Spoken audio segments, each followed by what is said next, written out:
నమస్కారం. Welcome. Results అయిపోయాయి, budget అయిపోయింది, అలాగే ఎలక్షన్స్ కూడా కంప్లీట్ అయింది. స్టాక్ మార్కెట్ ఒక సైలెంట్, బోరింగ్ సెషన్గా కంటిన్యూ చేస్తూ ఉంది లాస్ట్ 1 వీక్ నుంచి. బట్ అనౌన్స్మెంట్స్ వచ్చిన రోజు, మేజర్ ఇంటర్నేషనల్ రియాక్షన్ రోజు మాత్రం మార్కెట్లో వైలెన్స్ అనేది కనబడుతుంది. ఎర్నింగ్ సీజన్ కంప్లీట్ అయిపోయింది ఆల్మోస్ట్. సో మనకి ఇంకా ట్రేడింగ్ రేంజ్ స్టార్ట్ అయింది. సో ఇది ట్రేడర్స్కి సదవకాశం. ట్రేడర్స్కి ఆపర్చునిటీస్ చాలా ఉండే అవకాశం కరెంట్ సిచ్యువేషన్లో ఉంది. బట్ అనౌన్స్మెంట్ రోజు మాత్రం కొంత వైలెంట్గా ఉండే అవకాశం ఉంది కాబట్టి కొంచెం కేర్ఫుల్గా ట్రేడ్ చేయాల్సిన అవసరం ఉంది. ట్రేడ్ చేయాలన్నా, ఇన్వెస్ట్ చేయాలన్నా బెటర్ సెక్టర్స్ కరెంట్గా ఏమున్నాయి? ఒకటి, మనం ప్రీవియస్ సెషన్స్లో అనుకున్నట్టు మీడియా ఎంటర్టైన్మెంట్ రంగంలో చాలా యాక్షన్ ఉంది. కొంత ట్రెండింగ్ స్టాక్స్ కూడా ఆ పర్టికులర్ సెక్టర్లో ఉంది. బట్ ఇన్వెస్ట్మెంట్ ఒక సైడ్ అయితే small cap, mid cap, large cap, అలాగే సెక్టోరియల్గా ఇంకొంత మనం అనలైజ్ చేయాలి అనుకుంటే ఇలాంటి సిచ్యువేషన్స్లో మార్కెట్లో ఎటు సైడ్ మనం ఫోకస్ చేస్తే బాగుంటుంది, ఏంటిది అనేదానికి ఒక చిన్న అనాలిసిస్ డైలీ మనం చేసుకోగలిగితే ఒక క్లారిటీ అనేది ఏర్పడుతుంది. అలాగే అదే సెక్టర్లో మనం ఏదైతే స్టాక్స్ మిస్ అయ్యామో, ఫండమెంటల్గా మంచి స్టాక్స్ అనుకున్నామో అవి ఆ కరెక్షన్లో అలాంటి సెక్టర్లో చేస్తే షార్ట్ టు మీడియం టర్మ్లో మనకు మంచి స్ట్రెంగ్త్ ఆ సెక్టర్లో ఉండడం వలన మంచి ట్రేడ్స్ వచ్చే అవకాశం మాత్రం కనబడుతుంది. ఇది ప్యూర్లీ ట్రేడర్స్ బేస్ మార్కెట్. ఇది ఇన్వెస్టర్ బేస్ మార్కెట్ చాలా తక్కువ. ఎందుకంటే మేజర్ హైస్ నుంచి defence stocks, manufacturing stocks, railway stocks అన్నీ కరెక్ట్ అవుతూ ఉన్నాయి. And at the same time కొంత మధ్యలో ట్రేడింగ్ ఆపర్చునిటీస్ మాత్రం ఆ సెక్టర్స్ చూపిస్తున్నాయి. ఈరోజు మీరు గమనించండి, ఆర్వీఎన్ఎల్, ఐఆర్ఎఫ్సి ఇవి బాటమ్ లెవెల్స్ నుంచి కొంత బుల్లిష్గా 5%, 6%, 3% మూమెంట్ ఇవ్వడం చూస్తున్నాం. సో ఫండమెంటలీ గుడ్ సెక్టర్స్, మనం అయితే లాంగ్ టర్మ్లో మంచి సెక్టర్స్ అనుకున్నామో అండ్ ఏవైతే యాక్షన్లు ఉన్నాయో అవి మాత్రం కొంత బాటమ్ లెవెల్స్లో సపోర్ట్ లెవెల్ దగ్గర వచ్చినప్పుడు బౌన్స్ అవడం చూస్తున్నాం. బట్ న్యూ హై ఇప్పట్లో చేసే పరిస్థితి ఏం కనబడట్లేదు. ఎందుకంటే ఎకానమీ పరంగా, పర్ఫార్మెన్స్ పరంగా ఏ రంగాల్లో కూడా ఒక మేజర్ ఎగ్జైట్మెంట్ అనేది లేదు. So purely next 2 to 3 months మళ్ళీ మనకు ఎర్నింగ్స్ సీజన్ వచ్చేంత వరకు ఐ థింక్ మేజర్ యాక్టివిటీ ఉండే అవకాశం కనబడతలేదు. మనం చేయాల్సిందల్లా ఈవెంట్ టైంలో మంచి ఆపర్చునిటీస్ ట్రేడ్ చేసుకోవచ్చు. ఈవెంట్ లేని టైంలో కూడా ఏ సెక్టర్స్ ఫోకస్లో ఉన్నాయి, ఏ సెక్టర్స్ యాక్షన్లో ఉన్నాయి అనేది చూసుకొని మనం ట్రేడ్ చేసే పరిస్థితిలో మార్కెట్ ఇప్పుడు కరెక్ట్గా కనబడుతోంది. So traders, it's a right time for you, it's a good time. And even investors కూడా ఏదన్నా స్టాక్స్ చాలా పెరిగాయి అనుకోండి, హయ్యర్ వాల్యుయేషన్ వచ్చేసింది అనుకోండి, అలాంటి టైంలో కొంత ప్రాఫిట్ బుకింగ్ చేసుకొని ట్యాక్స్ పెరిగింది 20% అయిపోయింది షార్ట్ టర్మ్, ఇంకా మనం ఏం చేయలేం. సో 20 to 30% కరెక్షన్ అయినప్పుడు మనం అగైన్ పికప్ చేసుకోవచ్చు.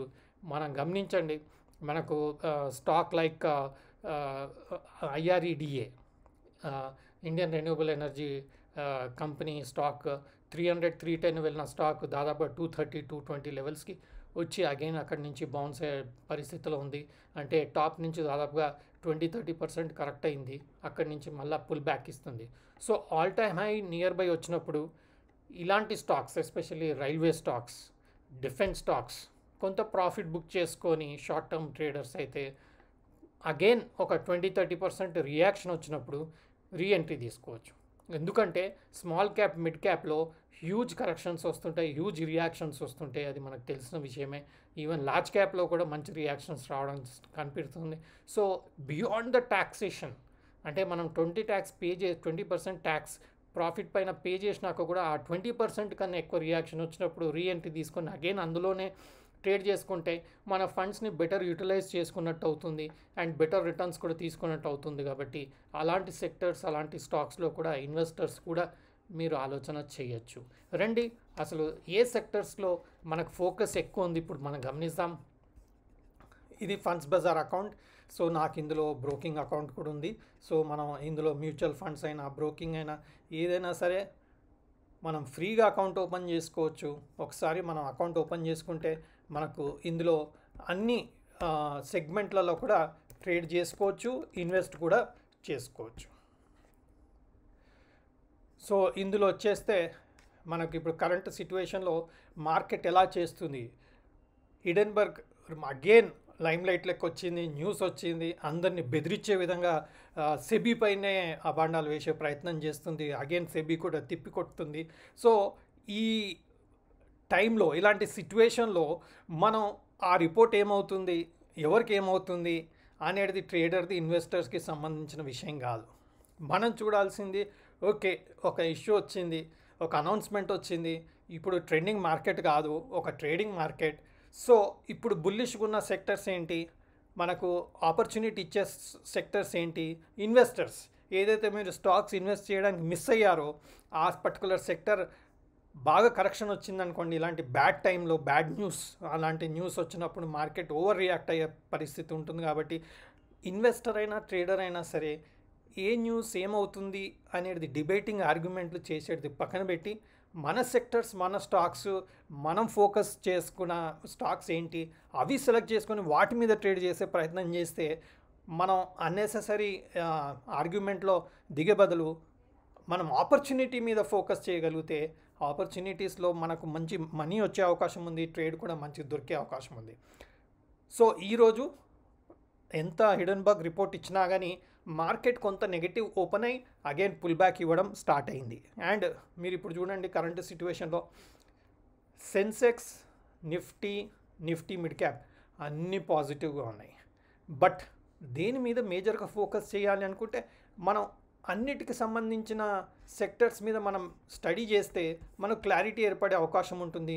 ఇక్కడ చూడండి మనకు నిఫ్టీ ఐటీ 0.62% అప్ ఉంది, అంటే ఓవరాల్ మార్కెట్లో 0.62% అప్ ఉంది. మీరు గమనిస్తే this is the highest performing, అంటే ఐటీ సెక్టర్ లార్జ్ క్యాప్ సంబంధించింది స్ట్రాంగ్ ఉంది. సో ఎనీ ట్రేడింగ్ ఆపర్చునిటీ మనకు దొరికినా మనం ఇందులో ట్రేడ్ చేసే అవకాశం మాత్రం దొరుకుతుంది. ఇన్ఫోసిస్ అనుకోండి, టీసీఎస్ అనుకోండి, లేదంటే హెచ్సిఎల్ టెక్నాలజీస్ అనుకోండి, అలా ట్రేడింగ్ ఆపర్చునిటీస్ దొరికే అవకాశం ఉంటుంది. ఎందుకంటే ఇది స్టేబుల్ అండ్ స్ట్రాంగ్ ఉంది. అంటే ఈరోజు మనం మిస్ అయ్యాం, నో ప్రాబ్లం. రేపు మార్కెట్ ఓపెన్ అయ్యాక ఇలాంటి న్యూస్ ఇంకా ఆర్గ్యుమెంట్స్ అవుతూ ఇంకా నర్వస్నెస్ క్రియేట్ అయినప్పుడు రేపు అగైన్ మార్కెట్ పడ్డప్పుడు ఐటీ స్టాక్స్లో మనం ఫోకస్ చేసుకోవచ్చు. సో ఈరోజు మిస్ అయిన ప్రాబ్లం లేదు. అదేవిధంగా బ్యాంకింగ్ కూడా next highest performer Nifty bank, Nifty small cap 100 0.52%, again Nifty mid cap 0.3%. ఇవి మేజర్గా స్ట్రాంగ్ ఉన్న సెక్టర్స్. సో దీన్ని బట్టి మనకి ఈజీగా అర్థమవుతుంది ఎందులో ఉండాలో. అలాగే BSc consumer durables 0.94.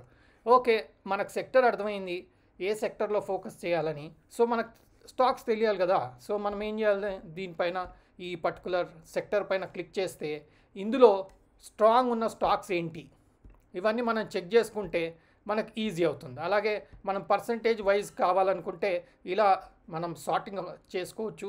So Voltas is the strongest stock in the consumer durable sector. Next Bajaj electrical, Rajesh exports, Havells, ఇవి కరెంట్ సిట్యుయేషన్లో ఈ పర్టికులర్ సెక్టర్లో స్ట్రాంగ్ ఉంది. అలాగే స్మాల్ క్యాప్ విషయానికి వస్తే అగైన్ మనం స్మాల్ క్యాప్ క్లిక్ చేసేస్తే మనం ఇక్కడ పర్సంటేజ్ వైజ్ చేంజ్ని సార్టింగ్ చేసేసుకుంటే ఐనాక్స్ విండ్ స్ట్రాంగ్ ఉంది. Next highest shipping corporation of India. Shipping corporation of India public sector unit. Shipping companies, shipping sector మనం లాంగ్ టర్మ్ అప్ ట్రెండ్లో మేజర్ అనౌన్స్మెంట్స్ ఆల్రెడీ గవర్నమెంట్ చేయడం జరిగింది. Budget తర్వాత కూడా షిప్పింగ్ని చాలా ports, shipping developments, ఇవన్నీ logistics develop చేయాలని గవర్నమెంట్ ఆలోచన మాత్రం కాన్ఫిడెంట్గా క్లియర్గా ఉండడం మనం చూసాం. So SCI is fundamentally good stock, focus ఉన్న సెక్టర్ అండ్ స్టేబుల్గా స్ట్రాంగ్ ఆపర్చునిటీ ఇస్తున్న సెక్టర్. సో మనం ఇలాంటి స్టాక్స్ అన్నీ ఫండమెంటల్గా గుడ్ స్టాక్స్ ఉన్నాయని నోట్ చేసేసుకొని రేపు మార్కెట్ అగైన్ డిప్ ఇచ్చిందనుకోండి, స్టేబుల్, స్ట్రాంగ్ అండ్ సపోర్ట్ దగ్గర ఉన్న స్టాక్స్ కాబట్టి వీటి మీద ట్రేడ్ చేసుకుంటే షార్ట్ టర్మ్లో కూడా ఇంట్రాడేలో షార్ట్ టర్మ్లో కూడా కొంత ప్రాఫిట్ చేసుకునే అవకాశం ఉంటుంది. బట్ షార్ట్ టర్మ్ ట్రేడర్స్ చేయాల్సిందల్లా స్టాప్ లాసెస్ పెట్టుకోవాల్సి వస్తుంది. బట్ లాంగ్ టర్మ్ ఇన్వెస్టర్స్ మీరు చేసేది మంచి సపోర్ట్ లెవెల్ దగ్గర వచ్చినప్పుడు మనం ఇలాంటి స్టాక్స్లో ఇన్వెస్ట్ చేసుకోగలిగితే లాంగ్ టర్మ్లో మంచి రిటర్న్స్ వచ్చే అవకాశం ఉంటుంది. ఎందుకంటే లాస్ట్ 6 months 1 year ఇలాంటి స్టాక్స్ మిస్ అయినప్పుడు మనకు మంచి ఆపర్చునిటీ లాంటి టైంలో వచ్చే అవకాశం ఉంది. సో ఇలా మనం ట్రేడింగ్ ప్లాట్ఫామ్ మీద ట్రేడ్ చేసుకోగలిగితే మంచి ఆపర్చునిటీసు, ఫ్రీ అకౌంట్ ఓపెన్ చేసేసుకొని ఫండ్స్ అప్లోడ్ చేసేసి మనం ఈ అనాలిసిస్ చేసుకుంటూ ఇన్వెస్ట్ చేసుకొని మంచి ప్రాఫిట్స్ చేసుకోవచ్చు. సో ఈ ప్లాట్ఫామ్ ఫ్రీ, ఇది ఫండ్స్ బజార్ వాళ్ళు ప్రొవైడ్ చేశారు. మీరు కూడా అకౌంట్ ఓపెన్ చేసుకోవాలనుకుంటే దీని లింక్ మీకు ఈ వీడియో కింద ప్రొవైడ్ చేస్తాను. నేను సెబీ అనలిస్ట్ని కాదు, తగిన సూచనలు సలహాలు తీసుకొని ట్రేడ్ చేయగలరు.